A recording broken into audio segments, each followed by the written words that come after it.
오늘은 시편 37편 후반부 말씀입니다. 오늘 본문은 악인과 우리 하나님 백성의 대조적인 삶과 그 결말에 대해 말씀하고 있습니다.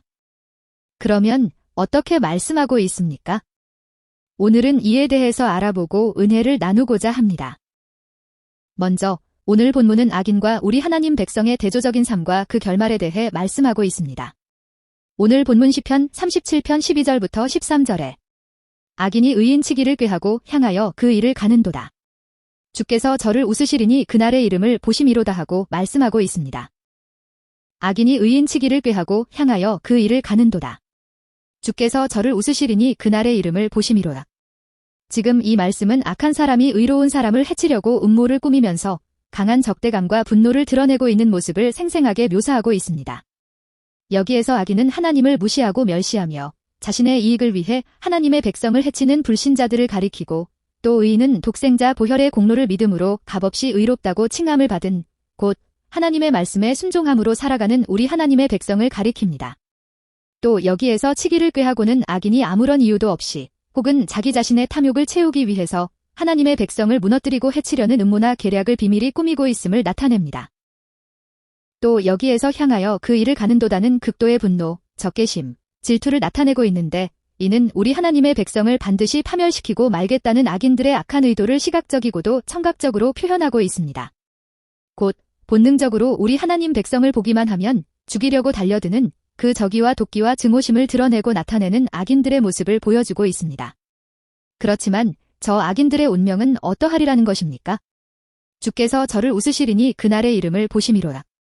여기에서 주께서 저를 웃으시리니는 하나님이 악인들을 보고 기뻐서 웃으시는 것이 아니라 악인들의 교만함과 어리석음을 비웃으시는 것을 의미합니다. 곧 악인은 자신의 힘과 권력으로 하나님의 백성을 완전히 무너뜨릴 수 있다고 믿고 자신만만하지만 이온 우주 만물의 통치자이신 하나님께서 보시기에는 그저 가소롭고 하찮은 몸부림에 불과하다는 것입니다. 또 여기에서 그날은 악인이 심판을 받아 멸망하는 날, 곧 하나님 심판의 날을 가리킵니다. 그래서 표준세번역 성경은 이를 가리켜서 악인의 끝날이 다가옴을 이미 아시기 때문이다 하고 번역하고 있습니다. 곧 하나님께서 악인들을 비웃으시는 것은 이미 악인들의 심판과 파멸의 날이 정해져 있고 그 심판과 파멸의 날이 머지않아 시시각각으로 다가오고 있음을 똑똑히 보고 계시기 때문이라는 것입니다. 결국 지금 이 말씀은 악인들이 아무리 이를 벅벅 앓면서 하나님의 백성을 해치려고 모의한다고 할지라도 이들은 결국 하나님의 심판을 피할 수가 없으리라는 것입니다. 그러니 이런 악인들로 인해 우리 하나님의 백성이 낙심하거나 두려워할 필요가 없다는 것입니다. 물론 비록 당장은 저 악인들이 승승장구하고 우리 하나님의 백성이 고통받는 것처럼 보인다고 할지라도 결국에는 악인들의 권세는 일시적일 뿐이라는 것이고 최후 승리는 우리 하나님의 백성에게 있다는 것입니다. 또 저 악인들이 어떻게 행합니까? 오늘 본문 시편 37편 14절부터 16절에 악인이 칼을 빼고 활을 당기어 가난하고 궁핍한 자를 엎드러뜨리며 행위가 정직한 자를 죽이고자 하나 그 칼은 자기의 마음을 찌르고 그 활은 부러지리로다. 의인의 적은 소유가 많은 악인의 풍부함보다 승하도다 하고 말씀하고 있습니다. 악인이 칼을 빼고 활을 당기어 가난하고 궁핍한 자를 엎드러뜨리며 행위가 정직한 자를 죽이고자 하나. 지금 이 말씀은 악인들이 우리 하나님의 백성을 핍박하는 모습에 대해 치명적 무기라고 할 수 있는 칼과 활의 이미지를 사용해 묘사하고 있습니다. 여기에서 악인이 칼을 빼고 활을 당기어는 앞선 12절 말씀이 속으로 음모를 꾸미고 이를 벅벅하는 곧 분노 표출의 단계라고 한다면 지금 이 구절은 실제 행동, 곧 폭력과 박해에 돌입한 상태를 나타내고 있습니다. 곧 이는 상대를 완전히 파멸시키기 위한 준비를 다 끝내고 공격하기 직전에 일촉즉발의 위기 상황을 생생하게 보여주고 있습니다. 또 여기에서 가난하고 궁핍한 자는 힘이 없고 약한, 곧 악인들의 폭력에 스스로를 보호할 힘이 없는 우리 하나님의 백성을 가리키고 있는데 굳이 이처럼 표현하고 있는 것은 강자에게는 약하고 약자에게는 한없이 강한 악인들의 비열한 모습을 폭로하기 위해서입니다. 또 여기에서 행위가 정직한 자도 우리 하나님의 백성을 가리키고 있는데 굳이 이처럼 표현하고 있는 것은 악인들이 우리 하나님의 백성을 죽이려고 하는 또 다른 이유를 강조하고 드러내기 위해서입니다. 곧 악인들이 우리 하나님의 백성을 죽이려고 하는 이유는 우리 하나님의 백성을 미워하기 때문이기도 하지만 또 한편으로는 우리 하나님 백성의 의롭게 살아가는 모습 자체가 악인들의 불의를 고발하고 자극하기 때문입니다. 곧 악인들의 악행은 자신들의 악함과 추악함을 감추고 하나님 백성의 착하고 선한 빛을 해치고 망가뜨리려는 시도라고 할 수 있습니다. 그렇지만 이들의 이런 행위는 어떤 결과를 가져오게 되리라는 것입니까? 그 칼은 자기의 마음을 찌르고 그 활은 부러지리로다. 의인의 적은 소유가 많은 악인의 풍부함보다 승하도다. 지금 이 말씀은 악인들이 하나님의 백성을 해치고 망가뜨리기 위해 기고만장하게 휘둘렀던 치명적인 무기들이 결국에는 그 부메랑이 되어서 자기 자신을 해치고 파멸하게 될 것이라는 강력한 심판의 메시지를 담고 있습니다. 여기서 마음은 히브리어로 레브인데 신체 장기 중 가장 치명적인 겸통, 곧 심장을 뜻하기도 합니다. 곧 우리 하나님 백성을 찔러 죽이기 위해 이들이 빼들었던 날카로운 칼날이 자기 자신의 심장을 관통하게 되리라는 것입니다. 결국 자기 자신이 판 함정에 자기 자신이 빠지게 되리라는 것입니다. 또 여기에서 활은 멀리 있는 적을 저격하기 위한 강력한 장거리 무기입니다. 그렇지만 그 시위를 팽팽하게 당긴 순간에 그 활이 부러져 버린다고 한다면 그 엄청난 탄성과 에너지는 고스란히 그 쏘려던 사람에게 충격으로 돌아오게 될 것입니다. 곧 악인들이 우리 하나님 백성을 해치기 위해 치밀하게 세웠던 모든 계획과 괴계와 모략은 한순간에 무력화되고 꺾이게 되리라는 것입니다. 다시 말해 악인은 본능적으로 우리 하나님 백성을 해치고 망가뜨리려 하겠지만 그 악한 의도와 계획과 목적 등은 모두 다 실패로 돌아가게 되리라는 것이고 더 나아가서는 자기 자신을 파멸시키는 독이 되리라는 것입니다. 아니, 악인들이 불의한 방법으로 얻은 승리나 권력이나 재물은 결국 자기 자신의 목을 조이는 덫이 되리라는 것입니다. 왜 그렇습니까? 왜냐하면 하나님은 이 세상 모든 일을 그 뜻대로 다스리시고 통치하시는 분이시기 때문입니다. 아니, 하나님은 자기 백성을 지켜주시고 보호해주시는 분이시기 때문입니다. 그런 까닭에 하나님께서 허락하지 아니하시면 이런 악인들의 음모와 계략과 위협 등은 결코 시행되거나 성취될 수가 없는 것입니다. 아니, 하나님께서는 이 악인들의 칼과 활의 끝을 그 악인들에게 되돌리심으로 그 악인들을 파멸시키는 독이 되게 하시리라는 것입니다. 그러니 결과적으로 어떤 자가 복이 있다는 것입니까? 의인의 적은 소유가 많은 악인의 풍부함보다 승하도다. 여기에서 의인의 적은 소유는 제유법적 표현으로 우리 하나님 백성의 모든 삶을 대표하고 있습니다. 곧 하나님을 찬양하고 높이고 하나님과 그 이름과 영광을 위해서 살아가고 그러면서도 늘 악인들의 핍박과 위협 속에서 하나님을 기대하고 의지하는 또 저 천국을 소망하는 그런 삶을 말합니다. 또 여기에서 많은 악인의 풍부함도 제유법적 표현으로 악인들의 모든 삶을 대표하고 있습니다. 늘 하나님을 무시하고 멸시함으로 그 부패하고 타락한 욕망대로 살아가는 그 재물과 인기와 명예 등을 자랑하고 의지하면서 살아가는, 아니, 우리 하나님의 백성을 무시하고 핍박하고 위협하는 악인들의 삶을 말합니다. 곧 지금 이 말씀은 우리 하나님 백성의 이런 삶이 저 악인들의 삶보다도 훨씬 더 좋다는 것이고 훨씬 더 낫다는 것입니다. 비록 이 땅에서 조금 가난하게 살아간다고 할지라도 또 비록 이 땅에서 악인들의 위협과 핍박 속에서 살아간다고 할지라도 이런 하나님 백성의 삶이 훨씬 더 복이 있다는 것입니다. 아니, 우리 하나님 백성이 이 땅에서 비록 적은 소유, 적은 재물, 적은 권세, 적은 건강 등을 가지고서 살아간다고 할지라도 저 악인들이 많은 것들을 가지고서 떵떵거리면서 살아가는 것보다도 훨씬 더 좋다는 것입니다. 왜 그렇습니까? 왜냐하면 저 악인들의 삶은 이미 하나님의 진노와 분노를 쌓는 삶이라고 할 수 있고 또 무서운 하나님의 저주와 심판을 잉태하고 있기 때문입니다. 그러니 이 땅에서 조금 부족하고 모자라게 살아간다고 할지라도 내가 하나님을 잘 알고 하나님과의 친밀한 관계 속에서 우리 하나님을 찬양하고 높이면서 살아가는 삶이 훨씬 더 복이 있다고 할 수 있을 것입니다. 또 악인과 우리 하나님 백성의 대조적인 삶과 그 결말에 대해서 어떻게 말씀하고 있습니까? 오늘 본문 시편 37편 17절부터 20절에 악인의 팔은 부러지나 의인은 여호와께서 붙드시는도다. 여호와께서 완전한 자의 날을 아시니 저희 기업은 영원하리로다. 저희는 환난 때에 부끄럽지 아니하며 기근의 날에도 풍족하려니와 악인은 멸망하고 여호와의 원수는 어린 양의 기름같이 타서 연기되어 없어지리로다 하고 말씀하고 있습니다. 악인의 팔은 부러지나 의인은 여호와께서 붙드시는도다. 여호와께서 완전한 자의 날을 아시니 저희 기업은 영원하리로다. 지금 이 말씀은 바로 앞에서 보았던 16절 말씀의 결정적인 근거가 되는 말씀이라고 할 수 있습니다. 곧 왜 적게 가진 의인이 많이 가진 악인보다 더 좋은가에 대한 대답이라고 할 수 있습니다. 여기에서 팔은 힘이나 권력이나 능력이나 혹은 재물을 모으고 유지하는 수단 등을 상징하고 있습니다. 곧 악인의 팔은 부러지나는 악인이 아무리 막강한 권세를 누리고 하나님의 백성을 짓밟은 그런 강한 팔, 힘을 가졌다고 할지라도 하나님의 심판 앞에서는 그 팔이 뼈도 추리지 못할 정도로 완전히 부러지게 되리라는 것입니다. 물론 그렇게 된다면 그 팔이 부러진 자는 더는 그 칼을 휘두를 수도 없고 자기 자신의 재산을 지킬 수도 없게 될 것입니다. 아니, 악인의 모든 힘과 번영은 한순간에 좌르르하고 완전히 무너지게 되리라는 것입니다. 또 여기에서 붙드신다는 넘어지려는 사람의 손을 붙잡아주거나 품에 안아서 지켜주는 모습을 연상시켜주고 있습니다. 마치 아빠가 어린아이의 손을 붙잡아주는 것처럼 곧 우리 하나님의 백성은 이 땅에서 힘이 없어 보이고 늘 악인에게 핍박을 당하고 밀리는 것처럼 보입니다. 그렇지만 이 세상 이온 우주 만물의 주관자이신 하나님께서는 우리 하나님 백성의 삶과 생명과 안전을 끝까지 책임져 주시고 붙잡아 주시리라는 것입니다. 다시 말해 악인은 자기 자신의 팔만을 믿고서 교만하게 굴고 난폭하게 행하지만 그 팔은 그 언젠가 부러지게 되리라는 것입니다. 반면에 우리 하나님의 백성은 하나님께서 늘 붙잡아주고 계시기에 그 악인들의 교만과 횡포 속에서도 넘어지지 않고 굳건히 서게 되리라는 것입니다. 여호와께서 완전한 자의 날을 아시니 저희 기업은 영원하리로다. 지금 이 말씀은 앞서 17절 말씀에서 하나님은 의인을 붙드신다라고 했는데 과연 그 붙드심이 구체적으로 어떤 결과로 나타나는지를 보여주고 있습니다.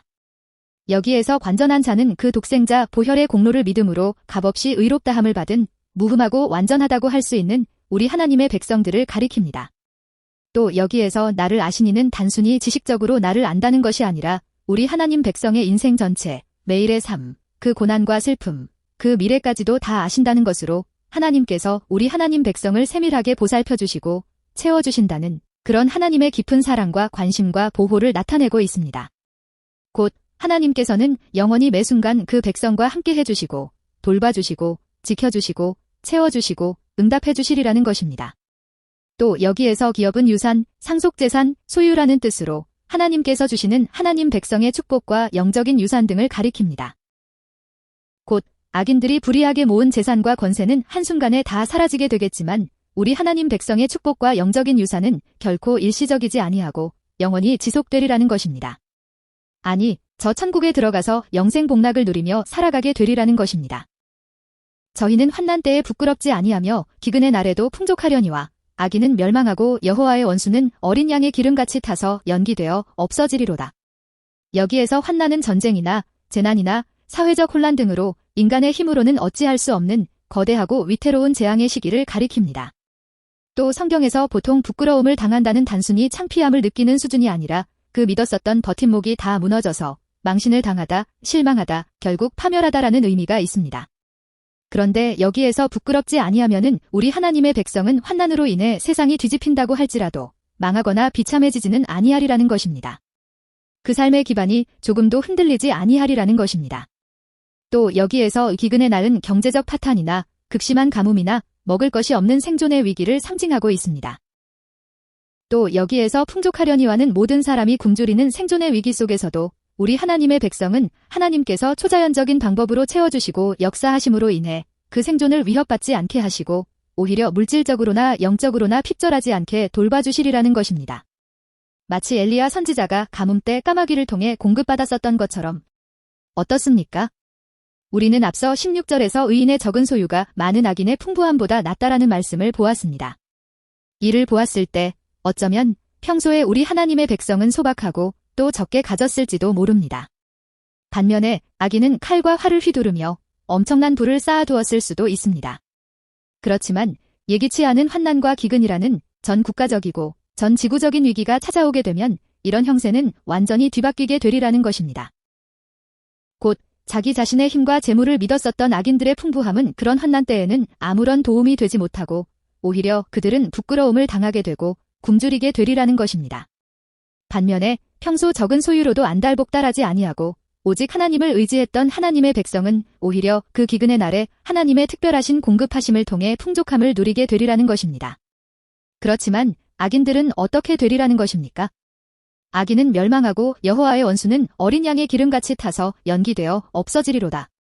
지금 이 구절은 우리 하나님의 백성을 괴롭히고 짓밟은 저 악인을 가리켜서 여호와의 원수라고 규정하고 있습니다. 이는 이들의 멸망과 파멸이 하나님 공의의 행하심이요 심판의 집행이요 필연적 결과라는 것을 강조하고 있습니다. 또 여기에서 어린 양의 기름같이 타서는 구약시대 제사를 배경으로 하고 있습니다. 일반적으로 구약시대 화제를 드릴 때 제물의 기름 부위는 가장 먼저 제단 위에 올려져서 불꽃 속으로 던져졌습니다. 그러면 그 기름 부위는 불에 닿는 순간 엄청난 화력과 함께 순식간에 녹아내리고 다 타버리게 됩니다. 곧 여기에서 어린 양의 기름같이 타서는 악인들의 화려하고 엄청났던 권세나 물질이나 건강이나 이런 모든 것들은 하나님의 심판 앞에서 마치 제단 위의 기름처럼 흔적도 없이 순식간에 녹아 없어지리라는 것입니다.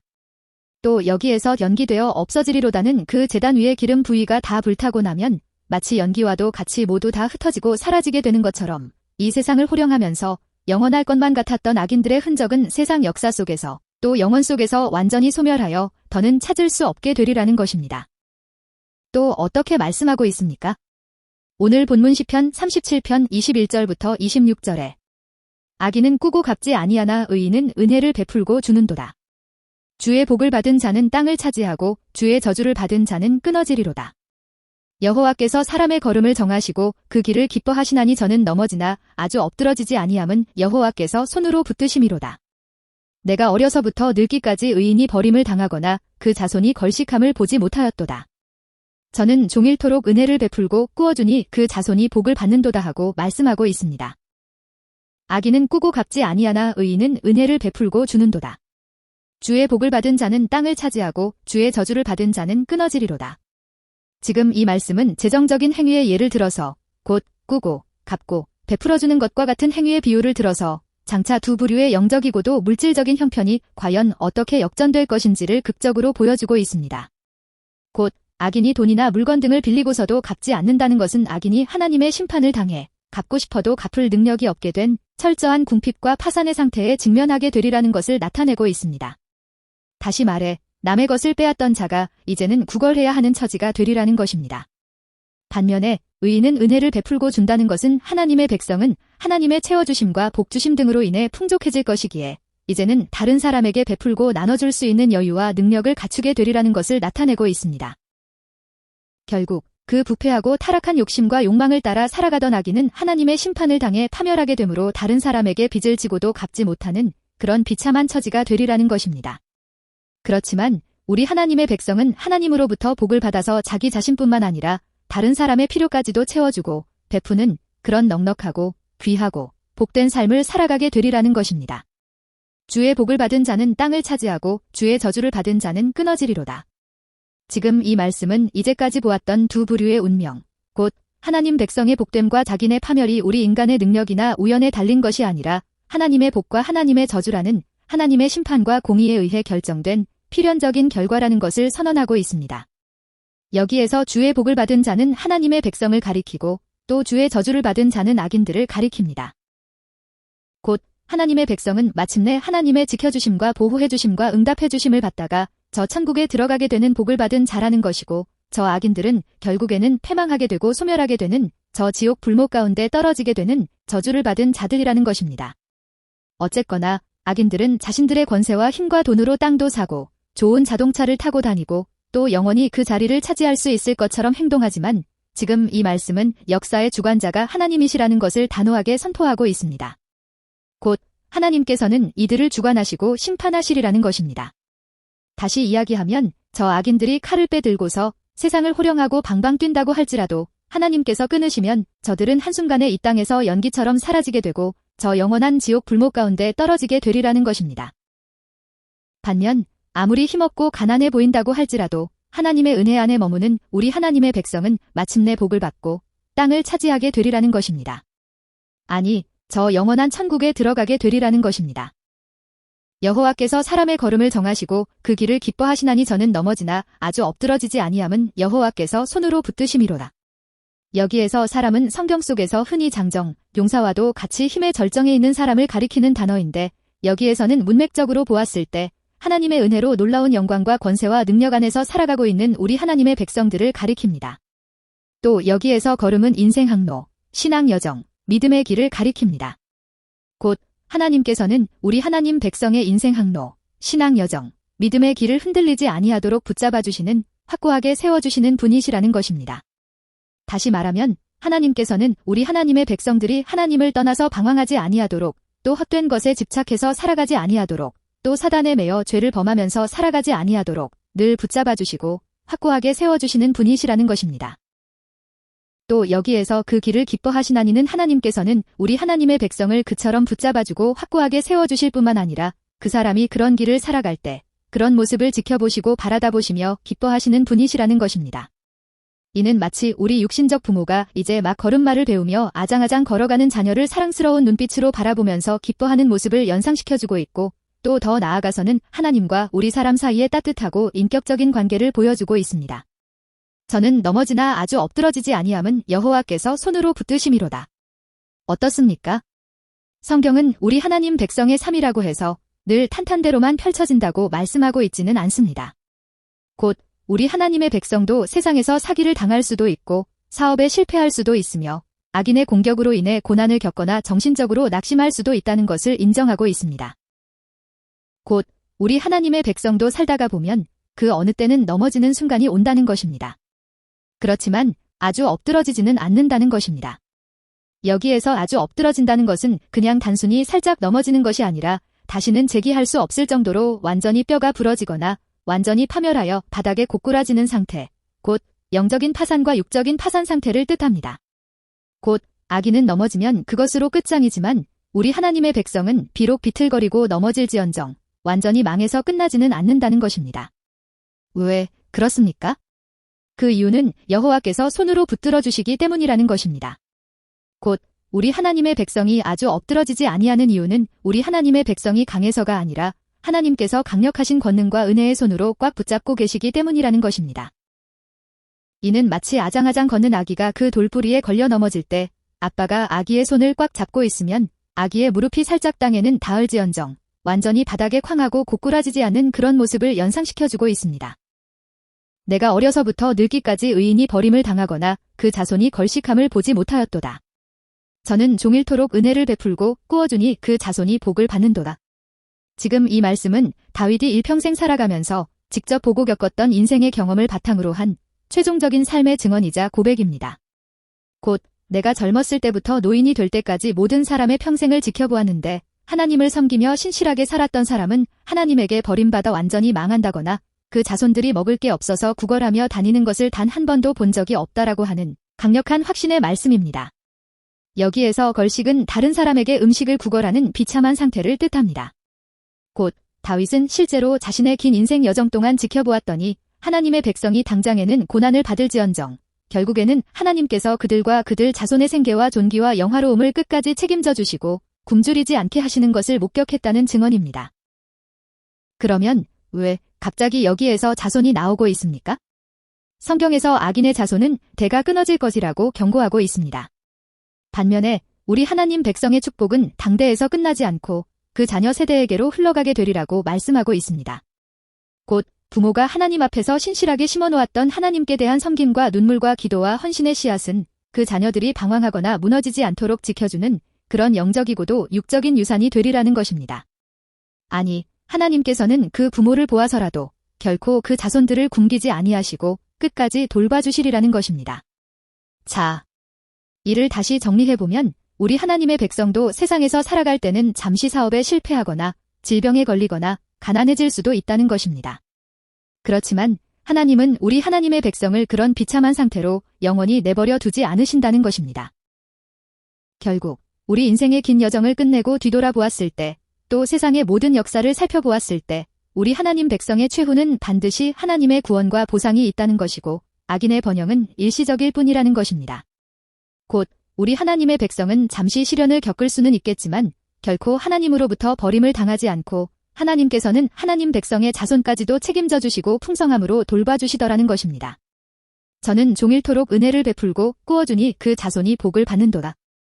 여기에서 종일토록은 아침부터 저녁까지 매 순간 다른 사람을 돕고 베푸는 삶의 모습을 나타내고 있고 또한 더불어 그 삶의 풍요로움이 극치에 달했다는 것을 보여주고 있습니다. 또 여기에서 그네를 베풀고 꾸어주니는 모든 것을 착취하고 빼앗는 악인들의 삶과는 전혀 다른 우리 하나님 백성의 끊임없이 흘려보내는 삶의 모습을 보여주고 있습니다. 물론 이런 삶의 모습이 가능한 이유는 두 가지입니다. 첫째는 하나님이 우리 하나님 백성에게 풍족하게 채워주셨기 때문이고 둘째는 우리 하나님의 백성이 하나님의 백성답게 인색하지 아니하고 이웃의 아픔과 결핍을 돌볼 줄 아는 그런 넉넉한 마음을 지니고 있기 때문입니다. 여기에서 그 자손이 복을 받는도다는 부모가 종일토록 베푼 이런 선행의 삶과 하나님께 대한 섬김과 기도와 헌신의 삶은 그 자녀에게 있어 엄청난 축복의 저축 계좌가 되었다는 것을 뜻합니다.